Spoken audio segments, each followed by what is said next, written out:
예수님이 아끼던 제자들 중에 12사도 속에는 들어가 있지 않지만 정말 마음으로 유독 아끼던 다른 제자가 있었습니다. 베다니에 살고 있던 나사로라는 인물입니다. 그리고 이 나사로는 3남매였는데 두 자매가 마리아와 마르다와 마리아입니다. 이 세 남매를 사랑하셨다고 요한복음 11장 5절은 성경이 이렇게 기록합니다. 예수께서 본래 마르다와 그 동생과 나사로를 사랑하시더니. 예수님은 이 집 식구들을, 이 남매들을 특별히 사랑하셨기 때문에 예루살렘으로 오고 가실 때나 아니면 베다니 쪽에 근처를 지나시게 되면 이 나사로를 비롯한 3남매의 집에 들르셔서 쉬기도 하시고 그 집을 통해서 음식 대접도 받으시고 또 그곳에 모인 사람들에게 하나님의 말씀을 전하기도 하는 일종의 베다니의 거점 같은 집이었습니다. 그런데 그렇게 가까운 관계인 사랑하는 나사로가 병을 얻어서 위중한 상태가 됐습니다. 그때 급박한 상황을 성경은 이렇게 기록했습니다. 이에 그 누이들이 마리아와 마르다를 말해요. 예수께 사람을 보내어 이르되 주여 보시옵소서, 사랑하시는 자가 즉 우리 오빠 나사로가 병들었나이다 하니. 이 소식을 들었지만 요즘처럼 자동차를 타고 바로 갈 수도 있는 그런 상황이 아니어서 이 집에 예수님 일행이 급히 오지 못했고요. 예수님 일행이 거기에 도착했을 때는 나사로가 죽은 지 벌써 나흘이 지난 때였습니다. 예수님은 나사로의 무덤 앞에 서셨고요. 그 앞에서 눈물을 흘리셨다고 요한복음 11장 35절이 말씀하고 있습니다. 그런데 예수님은 죽은 자와 유족들을 조문하기 위해서 오신 것이 아니고 죽은 나사로를 다시 살리기 위해 오셨습니다. 그래서 그 무덤 앞에서 예수님이 큰 소리로 외치시지요. 나사로야 나오라. 나사로야 나오라. 이렇게 예수님이 외쳐 말씀하실 때 나사로가 살아났습니다. 여러분, 나사로가 죽은 지 이미 나흘이나 지났다고 그랬죠. 그의 시신이 상해 가기 시작했고 그의 몸에서 냄새가 나기 시작하는 그런 때였는데, 여러분, 그렇게 죽은 나사로, 썩어지기 시작한 그 나사로가 살아났습니다. 여러분, 이 장면이 얼마나 놀라운 광경이었을까요? 자, 죽은 나사로가 묶인 채로 풀려 나오니까 예수님이 풀어놓아 다니게 하라. 풀어놓아서 다니게 하래요. 여러분, 이 상황에서 얼마나 적절하고 실감이 나는 말씀입니까? 풀어놓아 다니게 하라. 나사로가 살아나서 굴 속에서 나오는데 수족은 배로 묶였고 얼굴은 수건으로 쌓였다고 성경은 기록하고 있어요. 이스라엘의 수의는 성경에는 묶었다, 동이었다 그랬는데 우리보다 아주 느슨하게 묶어요. 그냥 묶는다는 개념보다는 긴 그 배를 가지고 머리끝부터 발끝까지 둥그렇게 이렇게 감아가는 그런 형태예요. 그러나 아무리 느슨해도 성경에 기록한 대로 배로 동인 것은 맞습니다. 그래서 예수님은 나사로가 자유롭게 움직일 수 있도록 풀어놓아 다니게 하라. 풀어놓아 다니게 하래요. 저는 요한복음 11장에 이 말씀을 읽을 때마다 이 대목이 참 은혜로워요. 우리는 원래 영적으로 보면 죽은 자였는데 예수 그리스도를 믿는 믿음으로 살아난 줄로 믿습니다. 그래서 이전에는 죽은 자로서 베옷을 입었다면 지금은 산 자가 입는 아름답고 활동적인 옷을 우리가 입어야 합니다. 우리는 지금 어떤 옷을 입고 있습니까? 상황에 맞는 옷을 입고 계절에 맞는 옷을 입어야 하는 것처럼 그 사람의 인격이나 지위에, 신앙에 어울리고 때와 장소에 어울리는 옷을 우리가 입어야 하지 않겠어요? 그것을 사도 바울은 오늘 본문에서 사람을 입으라, 그것도 어떤 사람? 새 사람을 입으라고 말씀하시는 거예요. 새해에 제대로 신앙생활, 교회생활 해보겠다고 결심을 한 것들이 있으십니다. 그러면 그 결심에 맞는 영적인 옷을 준비하고 입으셨는지요? 여전히 수위같이 죽은 자의 옷, 예수 믿기 전에 옛사람의 옷을 입고 신앙생활을 반복하고 있는 것은 아닌지요?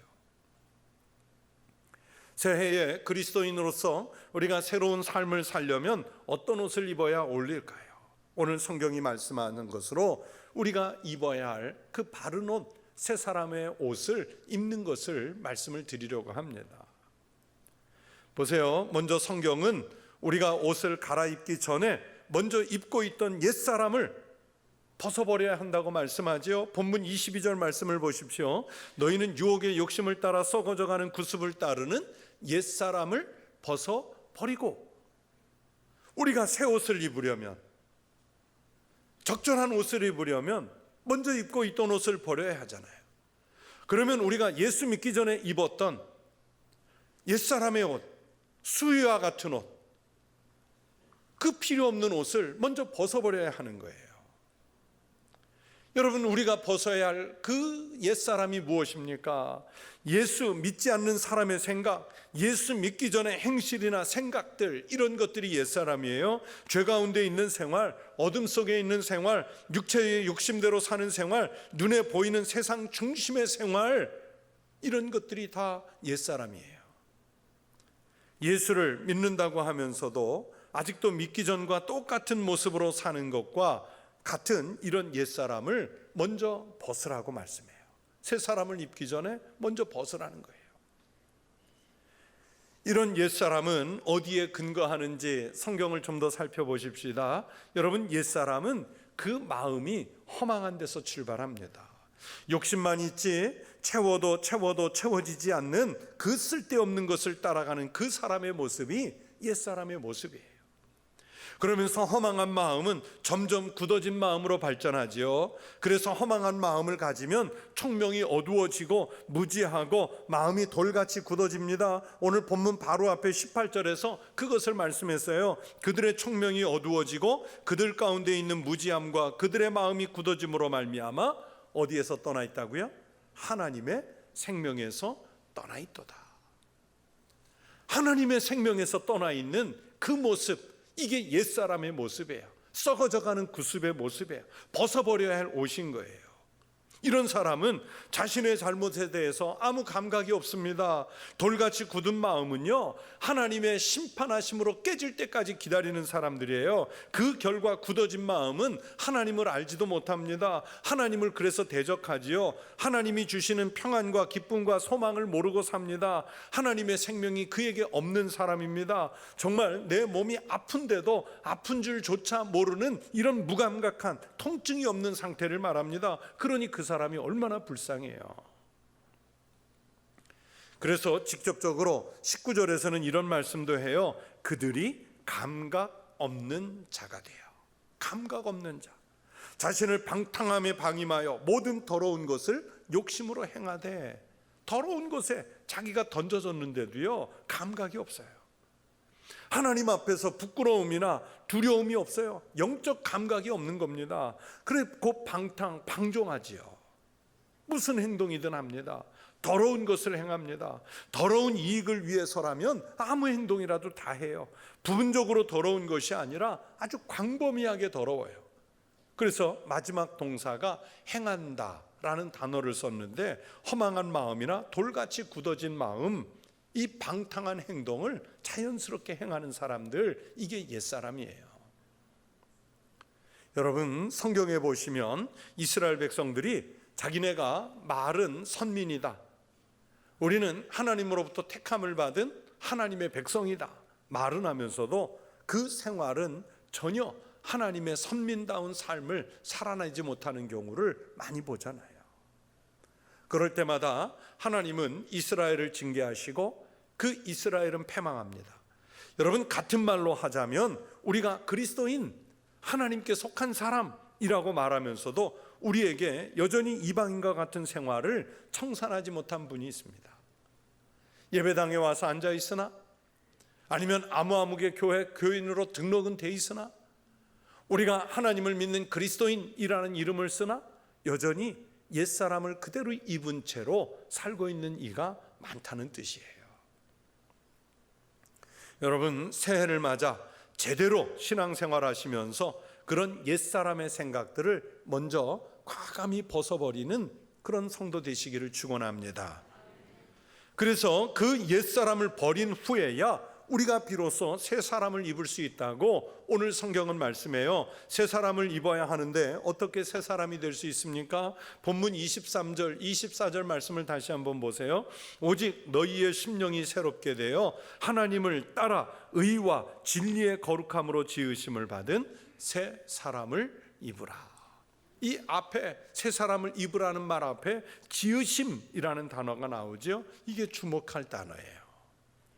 하나님은요, 아담을 지으실 때 흙으로 지으셨어요. 그리고 둘째 아담이신 예수 그리스도가 십자가에 달려 죽으셨지만 예수님은 부활을 입혀서 다시 지으셨어요. 그런 것처럼 우리도 그리스도 안에서 다시 지음을 입어야 할 줄로 믿습니다. 그런데 뭐로 지음을 받느냐? 오늘 성경은 말씀하기를 의와 진리의 거룩함으로 지음을 받아야 새 사람을 입는답니다.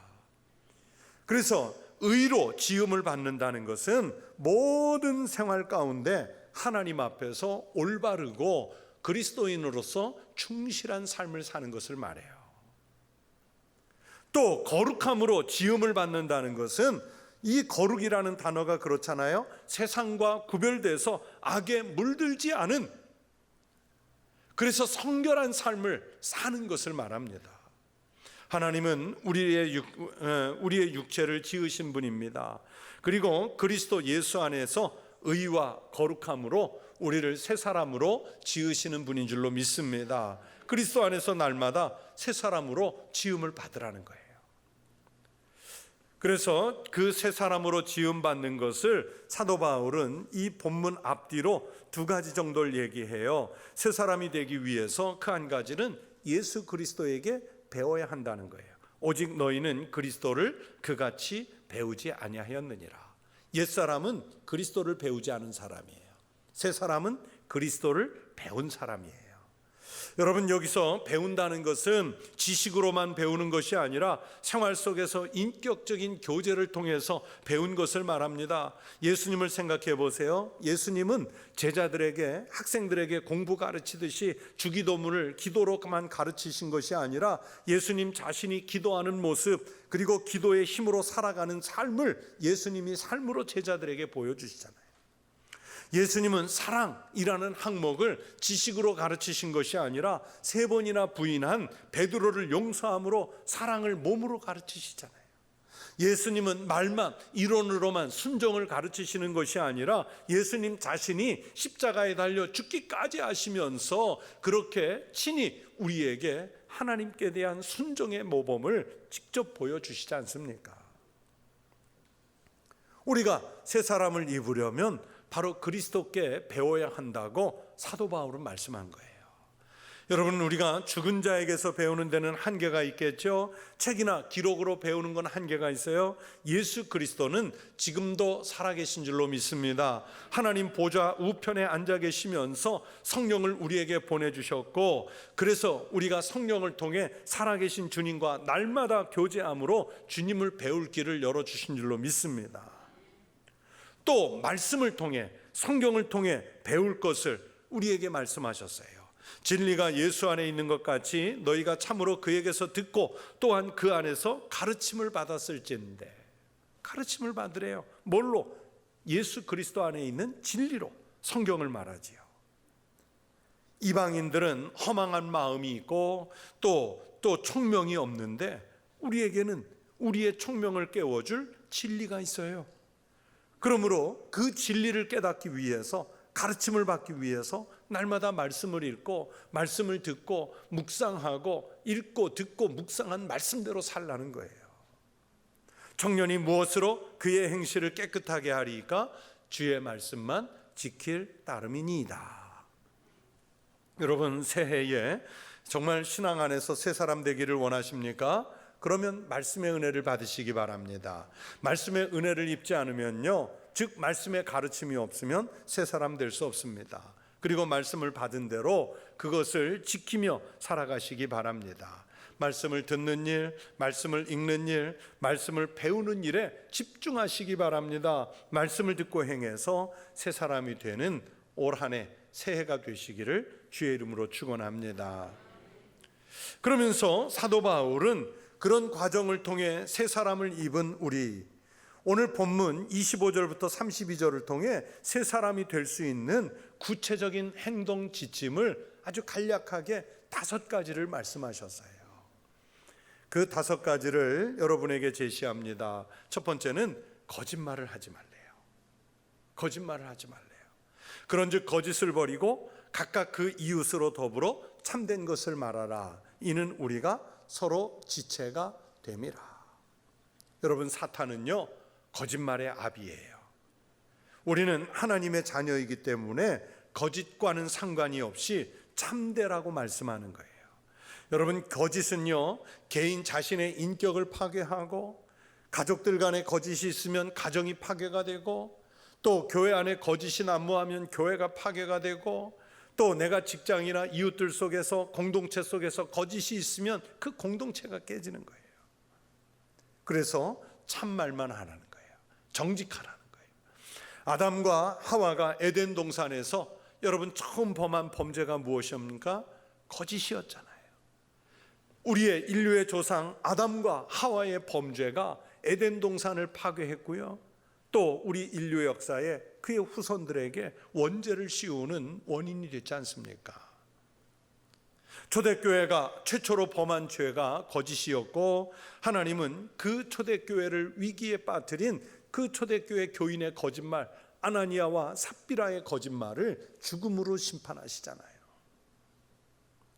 새해 우리가 새 사람을 입고 살기 위해서는 온 힘을 다해서 거짓이 없는 신실한 삶을 살아가려는 영적 노력이 수반돼야 할 줄로 믿습니다.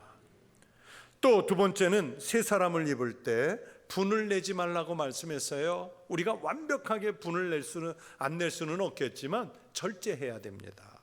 분을 내어도 죄를 짓지 말며 해가 지도록 분을 품지 말고 마귀에게 틈을 주지 말라. 여러분, 마귀는요 내 마음속에 일어나는 그 하찮은 작은 분노, 이 감정을 이용해서 불을 붙여요. 마치 타고 있는 그 불에 기름을 붓듯이 우리 분노의 틈을 파고 들어오는 거예요.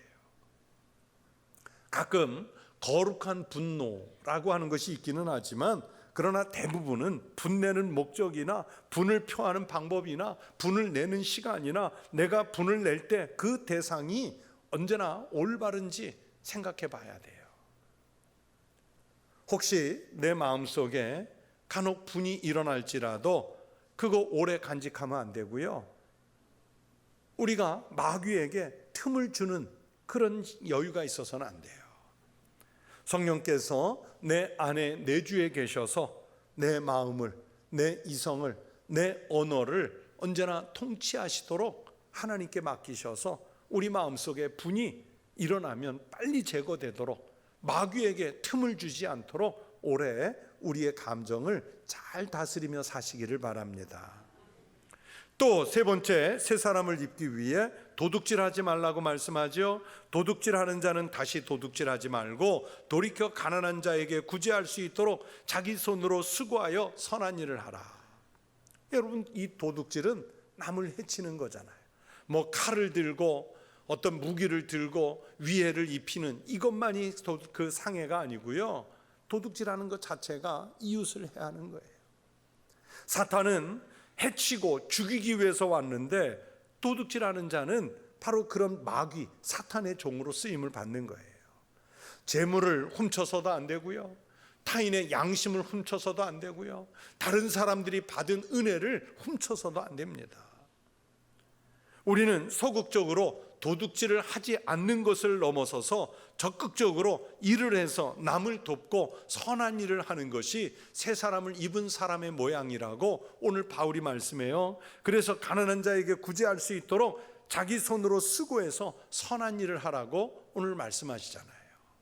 유대 랍비들은 아들에게 장사를 가르치지 않는 것은 도둑질하는 것을 가르치는 것이다, 그렇게 가르쳤어요. 무슨 뜻이겠습니까? 내가 정당하게 일해서 정당한 수입을 획득하지 않는 나머지는 다 도둑질이라는 거예요. 그걸 하지 말라는 거예요. 새해에는 단순히 남에게 해를 끼치지 않는다는 소극적인 생각을 넘어서서 적극적인 신앙의 마음, 새 사람을 입어서 남을 돕고 구제할 수 있도록 더 많이 수고하고 선한 일을 더 많이 하는 성도의 삶이 되시기를 축원합니다. 가난한 이웃 또는 병든 이웃, 몸과 마음이 아픈 이웃, 주님의 사랑을 기다리는 선교지 등의 우리의 사랑을 도둑질하는 것이 아니라 나누어 주는 새 사람을 입은 거룩한 한 해가 되시기를 축복합니다. 또 네 번째, 새 사람을 입은 사람은 더러운 말을 입 밖에도 내지 말라 하지요. 새해는 내 입에서 나오는 말이 축복의 언어가 되도록 바꾸어 보십시다. 본문 29절 말씀을 보세요. 무릇 더러운 말은 너희 입 밖에도 내지 말고 오직 덕을 세우는데 소용되는 대로 선한 말을 하여 듣는 자들에게 은혜를 끼치게 하라. 여기에서 더러운 말이라는 것은 중상모략이나 악담이나 험담을 말합니다. 여러분, 이건 마치 썩은 과일과 같아요. 썩은 과일은 우리가 남은 일부라도 먹으려면 썩은 부분을 도려내야 되잖아요. 이걸 도려내라는 거예요. 더러운 말은 단지 말로 그치는 것이 아니라 그 사람의 속에 있는 인격을 나타내는 것이거든요. 그래서 우리는 그 더러운 말을 도려내고 그쳐야 합니다. 그리고 적극적으로 덕을 세우는 말을 하고 내가 하는 말을 듣는 사람들에게 은혜를 끼치라고 말씀하잖아요. 오직 덕을 세우는데 소용되는 대로 선한 말을 해요. 듣는 자들에게 은혜를 끼치게 하라. 적극적으로 새해에는 축복의 말을 하시기 바랍니다. 만약에 우리의 말이나 속 사람을 다스리지 못한다면 여러분, 우리는 새 사람 입은 게 아니에요. 성령님을 근심하게 하는 겁니다. 우리의 언어로 은혜를 끼치는 새해가 되시기를 축원합니다. 끝으로 다섯 번째는 악독과 악의를 버리라 하지요. 31절이 말씀합니다. 너희는 모든 악독과 노함과 분냄과 떠드는 것과 비방하는 것을 모든 악의와 함께 버리고.